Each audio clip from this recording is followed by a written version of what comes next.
E aí, gente bonita, sejam bem-vindos à nossa aula de Química. Nós estamos dando continuidade ao assunto de funções oxigenadas.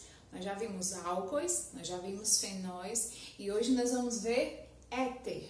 Mas antes de começar a nossa aula, tu já deixa aí teu like, ok? Você já se inscreve no canal, já ativa as notificações, assim que eu postar conteúdo, você já se antecipa no assunto, já aprende mais e aí vai ficar melhor para nós dois, tá bom?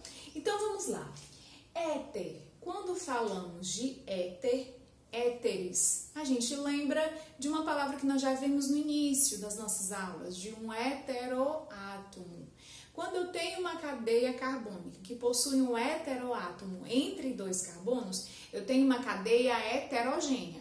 É o que nós estamos vendo aqui. Eu tenho um átomo diferente de carbono entre dois carbonos. Eu tenho um heteroátomo, uma cadeia heterogênea, um heteroátomo entre dois carbonos, tá? Só pra gente revisar e a gente fazer aquela associação de cadeia heterogênea pra gente não esquecer mais, tá? Um éter é uma cadeia heterogênea porque existe um heteroátomo entre carbonos, tá bom? Parece até uma redundância, né? Mas é só pra vocês associarem e não se esquecer, tá bom? Então, como já vimos, é uma cadeia carbônica que possui um heteroátomo entre dois carbonos, tá? A nomenclatura, ó, muito simples de você aprender. A nomenclatura é a cadeia menor, o grupo substituinte, o radical, a ramificação que a gente conhece, mais o sufixo oxi e a cadeia maior. Nesse primeiro exemplo, eu tenho uma cadeia que tem o mesmo número de carbono dos dois lados, do lado de cá e do lado de lá, tá? Então, tanto faz. Eu vou escolher a primeira como se fosse a cadeia menor e o segundo lado como se fosse a cadeia maior, tá? Observa como é. Essa daqui, uma cadeia que possui apenas um carbono, é o metano, tá? Tem um carbono, é o metano. Então, você vai tirar o ANO ou metil, IL, e vai acrescentar oxi, tá? Eu tenho um met, apenas um carbono, mais oxi, metóxi. Met mais oxi igual a metóxi. Aí, cadeia menor mais oxi, mais a cadeia maior. Metóxi, metano, tá? Vamos lá. Tudo junto. Metóxi, metano. Gente, lembrando que essas regras que nós estamos trabalhando aqui são as regras estabelecidas pela IUPAC, União Internacional de Química Pura e Aplicada, tá bom? Existe essa nomenclatura e existe uma nomenclatura assim mais usual, né? Que é aquela que usa o próprio nome do éter, da função orgânica. Observe que aqui eu tenho a função éter.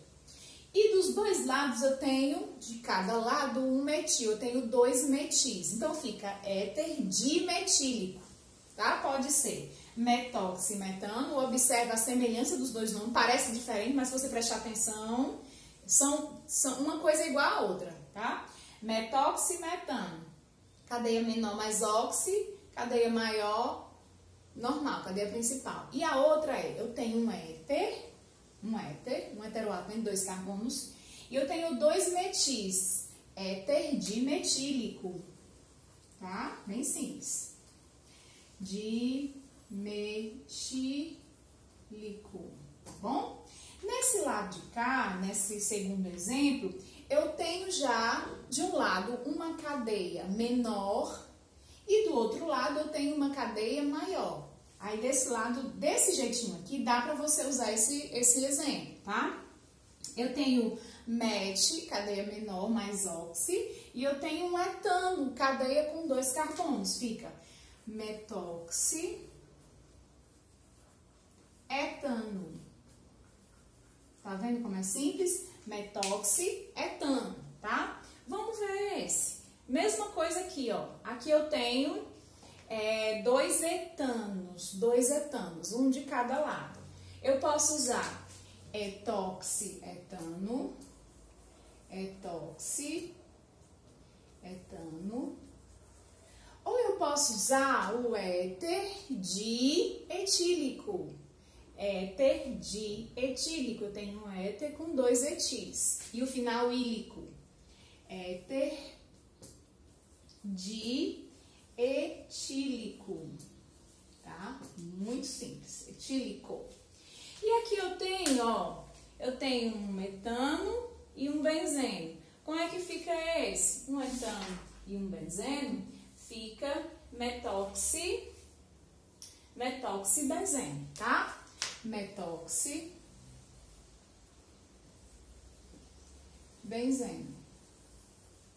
Priscila, se eu tivesse dois benzenos, ficaria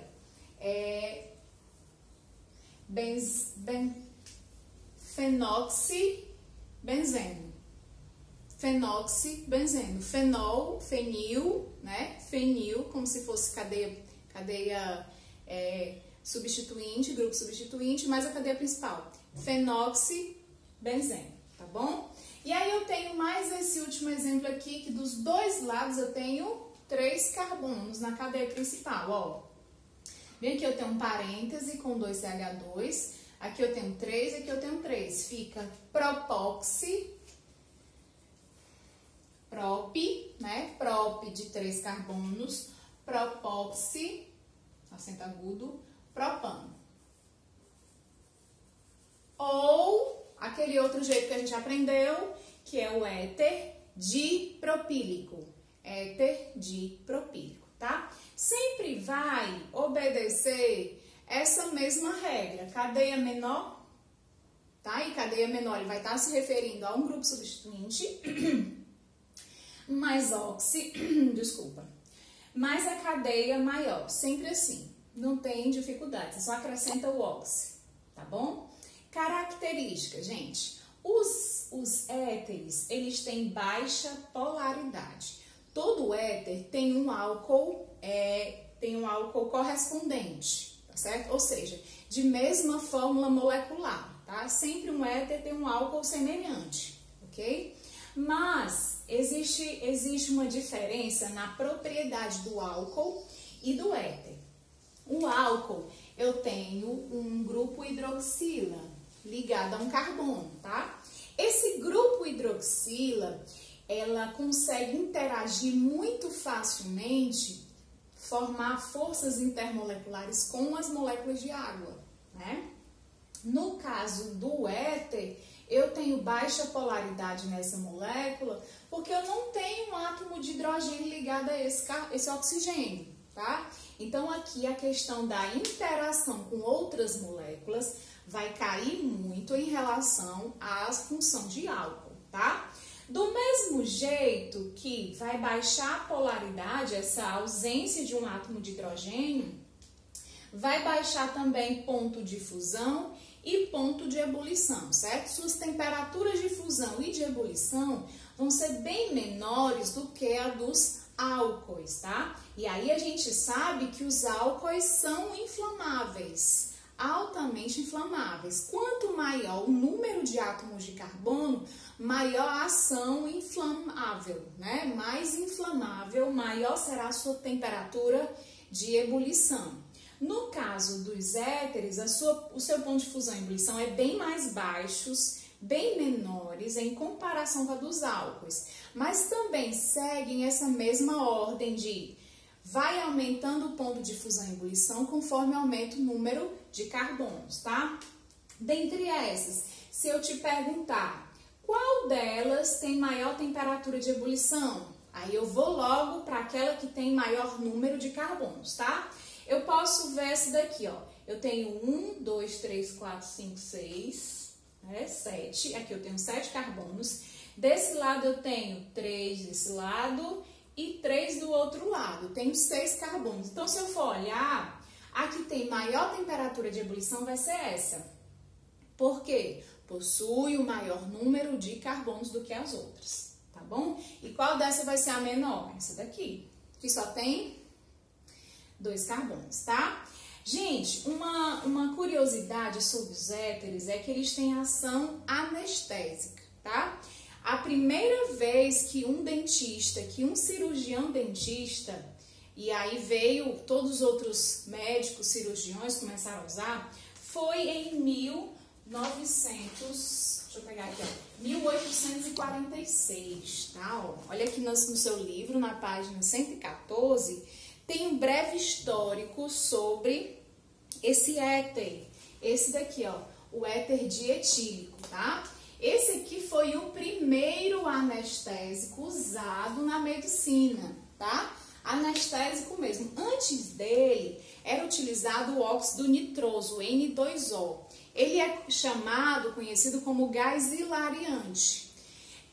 Quando a pessoa fazia uso desse gás hilariante, né, aquela que a pessoa começa a rir sem parar, causava uma distensão muscular, né, uma contração muscular no rosto, e a pessoa ficava anestesiada, entre aspas, tá?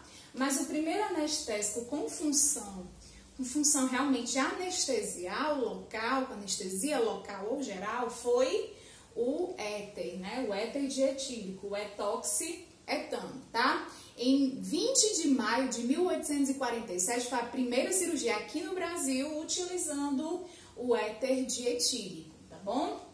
E não são inflamáveis, né? Por causa desse baixo ponto de fusão e ebulição deles, eles não são substâncias inflamáveis, diferente dos álcoois que são inflamáveis, tá bom? Eu espero ter contribuído para você.